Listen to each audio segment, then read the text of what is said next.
I'm very excited to be joined today by the director and the choreographer of The Empire Strips Back, probably one of the most sought after tickets right now here in Ottawa. Bec Morris, thank you so much for joining me today. Thank you for having me here. Absolutely. So first and foremost, we're going to get into the show in just a moment, but I kind of feel like low key, you and I have something in common. You are a choreographer, and I like to think that I can dance. So I think when you put those two things together, that's pretty exciting. Tell me, I'm very interested. A lot of people, like dancing and like, whether it being at home when they're doing things around the house, whether it being going out or in other, different places. What got you into dance? Because that to make a career of it, that's obviously a big deal. So what got you into dance? Was it like something you picked up as a child or Yeah, so I started when I was 2.5 years old, obviously not professionally, okay? but my mom and my grandma danced. So I grew up in a studio, in a dance studio in Sydney, Australia. And I danced my whole life, and that was after school every day situation. And I didn't realize until I was 17, 18 that I actually wanted to dance.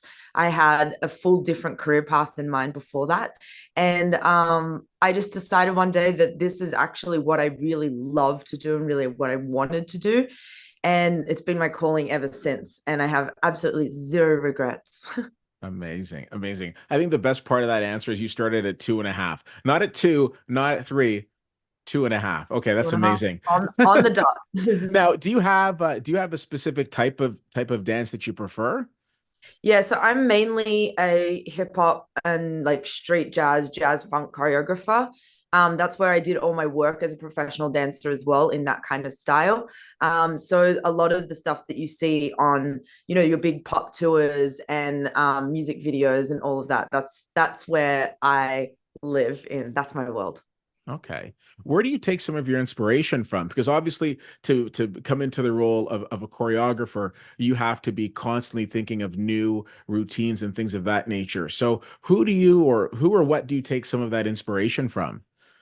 My main inspiration, as much as I do get inspired from the people around me and from the people that have come before me, but my main inspiration is music. Like when it comes to when new music is released and I get to listen to it and it makes my heart come alive, and that's where I get my main inspiration from for sure.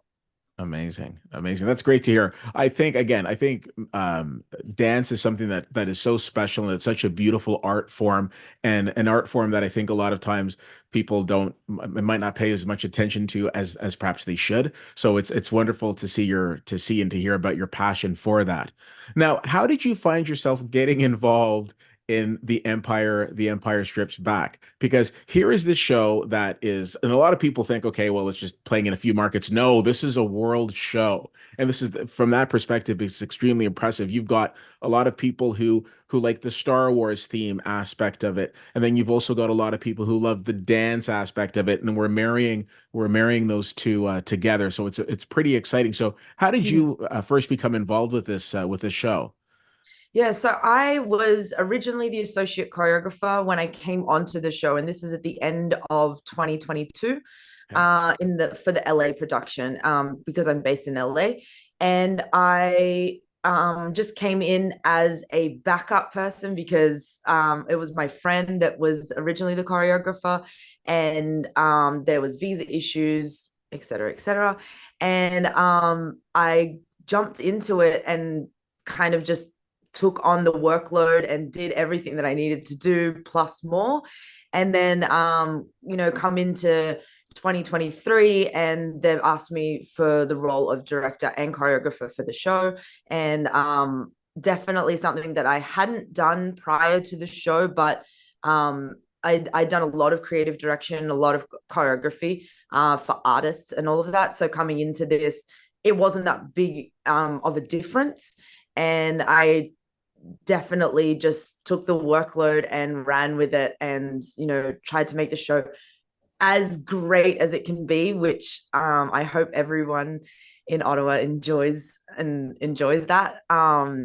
And yeah, it's been quite a journey with the show. And as you said, like it is very much a dance show, with the Star Wars parody in there, and it's just so much fun to work on, like absolutely so much fun. We have different cast members in from all over the world, and those cast members are the ones that get to put their own personality, their own taste, their own style on each character, on the performance. We're quite open to that creativity, so it makes it a lot of fun for everybody involved in all the different casts because it's different every time. Excellent. Now, forgive this question if it sounds a little ignorant because I'm not sure. I know, for example, if I was to look at Broadway and they've got, so for example, a show like Hamilton, and they'll have a U.S. touring company, and then they'll have a Canadian touring company. With The Empire Strips Back, is it the same show in all of these different markets, or do you have different iterations of the show simultaneously in different markets, if that makes sense? So it is the same show as an outline, but when it just comes to the specific dancers and their performance, because as like this is one of the only shows that the dancers actually get to be the stars, and they get to be on the stage and do solos by themselves. This is not a thing that happens throughout our industry very often at all.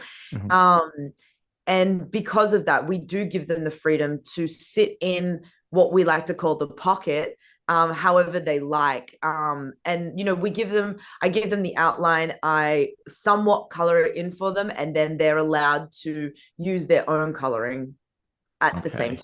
time. So slightly different, but at the same time, when it comes to a show, it is run pretty much the same. Okay. So for example, when the show comes to Ottawa, you'll be here with the show. Yes, I'm Okay.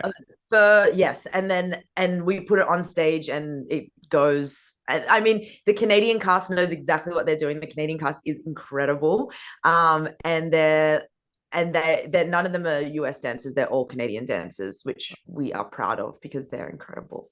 Okay. Okay. Yeah, So I think I probably didn't word the question correctly. What I was trying to understand was, so when the show's in the Canadian cities, is it a specific group that's touring in Canada as opposed correct. to you have a different group in the States? Okay, fair. Fair, Yes, fair. yeah, yeah. Excellent. Excellent. Now, let me ask you this, because again, I think this, and I think this is a credit to your genius in the sense of when people see the show on stage, for the reviews I've seen, everything is obviously very positive about it, and it seems so seamless, and the performances come off without a hitch, knock on wood. So here's my question for you. If we're to take one of the numbers in the song, how many hours of practice and rehearsal do goes into that before it hits the stage? Because one of the things that I appreciate, and I mean, back in the day, Rosie Perez, who of course famous choreographer, when she was working on the in Living Color with the Fly Girl, she would say like a 30-second spot, we usually 30-second to 1 minute dance spot would usually be like several hours of preparation. So if we could take one of the numbers, how many hours would that be? Because I want people to get a full understanding of the amount of work that goes into putting a show like this together. Yeah, so take for instance, the Princess Leia R2D2 track, which is early on in the show. Okay. It is one of our longest solos as well, and it's got two different styles in there, so it's a great example. Um, this is a 5.5 minute number, and one dancer is on the stage throughout the whole 5.5 minutes. It's a lengthy number, and 5.5 minutes to dance by yourself is a very long time on your body. So this is something that they learn in two different sections, because it is two different tracks, Mhm. and they will put in upwards of, I want to say upwards of 10 hours. Um, like 10 hours being the absolute bare minimum, because they have to Wow. learn it first, and then they have to be able to, then they have to, as I said, color in however they feel like it, and then they actually have to get through the number. So then they're practicing the 5.5 minutes back to back to back to back to back to back, and it is exhausting. It's you're running around the stage, and it is demanding on the body. There's a lot of crazy stuff that the girls do during that number. um and then they have to perform and look beautiful through it at the same time, so it is like deathly exhausting. And they do put in a lot of hours, and I know that they put in a lot of hours that I don't see either. So they, we'll finish an 8 hour rehearsal day and we finish at 6 p.m. And I know that everybody's going home, eating and practicing at the same time, practicing the shower. Like these things have to happen so that the next day they come back and I'm like, okay, great, let me see it. And there's a difference to it. And there's, another 5% more of it has been accomplished before the next day. Okay, excellent. I would ask you this question, then we can drift in a little something I like to call rapid fire, and we'll have some fun as we wrap up this chat. What do you want people to get out of The Empire Strips Back? I want them to, for starters, just be entertained. Like it is pure entertainment. There's not a storyline. They don't have to follow through anything that's too crazy. They just have to sit back, relax, and enjoy the show, quite literally. And that, and then the hidden underneath effect, which is the power of the female body and the power of the thing that they bring onto the stage, which is all this they've got hundreds of eyes staring at them every night, and they have the power and they make you feel certain ways. They have the power to make you do certain things, whether it's cheering for them or whatnot. But it's also something that you don't get to see during the Star Wars movies as much, with that female presence. And it was just based on the time that these movies were made. And it's different coming into these newer movies as well. But it is nice to flip what the original Empire Strikes Back movie was, and have all these characters, but have such a strong female empowerment coming through it in such a fun, dancey way. And that's what I hope the audience gets out of it. Excellent. I'm looking forward to it. I can't wait to see it. I can't Uh, wait for you to see it. I'm Yeah, I'm excited. very excited too. I'm a big fan of the Star Wars movies, and I have a strong appreciation for burlesque, so I'm excited to see those things come together. Again, always wanting to be respectful of my guest time. We're going to drift into a little thing I like to call rapid fire. We're going to ask you some fun questions, and by we, I mean me, myself, and I. And these are meant to be nothing but fun. First thing that comes off the top of the dome, feel free to shoot that out to me. The first question of rapid fire is always, and you can give me a top three if you can't come up with one. What is your favorite movie of all time? Of all time, Yeah, The Color Purple. amazing. And I'm going to assume that you mean the Steven Spielberg one and not the one that just came out last like December. The original one, Yeah, okay. always. Solid answer. Solid answer. Now this is my first time meeting you. You seem like an absolutely delightful human being. That being said, do your friends find it somewhat intimidating to go out dancing with you? Because Yes. obviously when they go out dancing with you, the bar is like at a whole other level. So that's a straight Yes, yes. yes, they do. And fun fact, most dancers don't like to dance properly because we do it for work. We don't want to Yeah. work while we're out.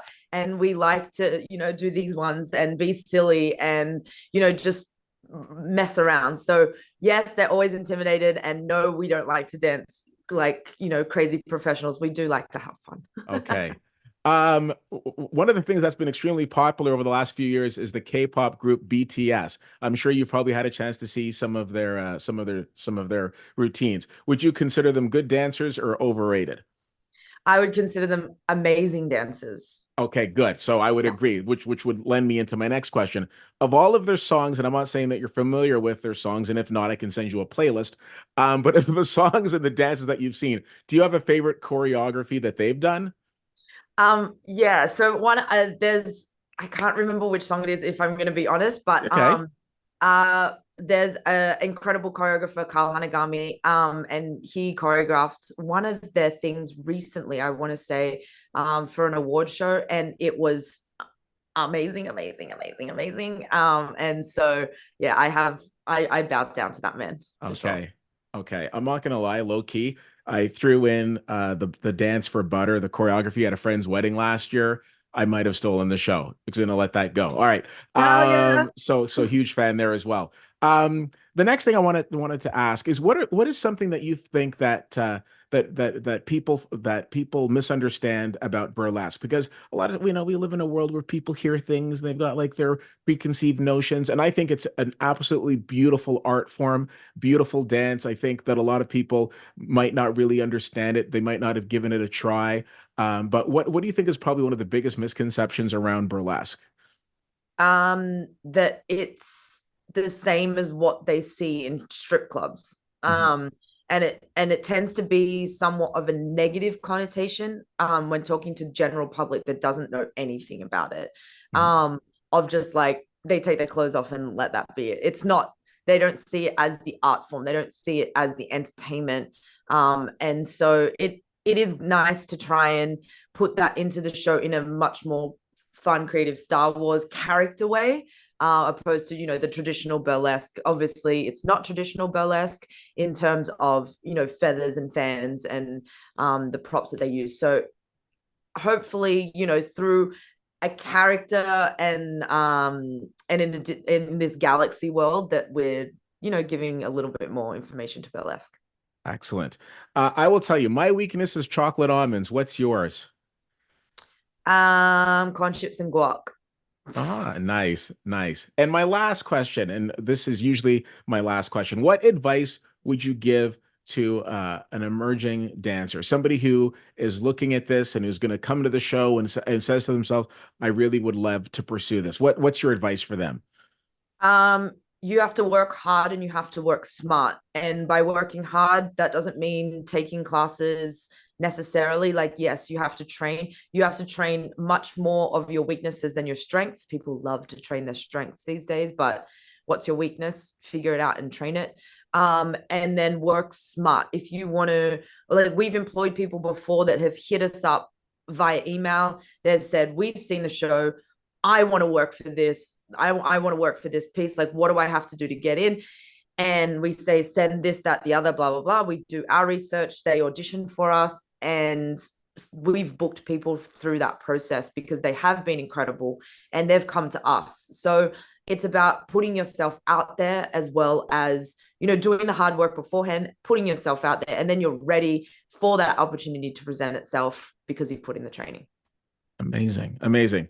Bec Morris, I want to thank you so much for the time today. Of course, we are talking to the director, the choreographer. Do you have any other titles that I should be throwing in there, or No, are those just two jobs director and enough? Okay. choreographer. The director and choreographer of The Empire Strips Back, which will, of course, be making a stop here in Ottawa from the 15th through the 24th of May. Some tickets remaining, so make sure you go out and get them. Thanks so much for the time today. I wish you nothing but continued success, and it's been a pleasure chatting with you. Thank you so much. It was awesome to be here.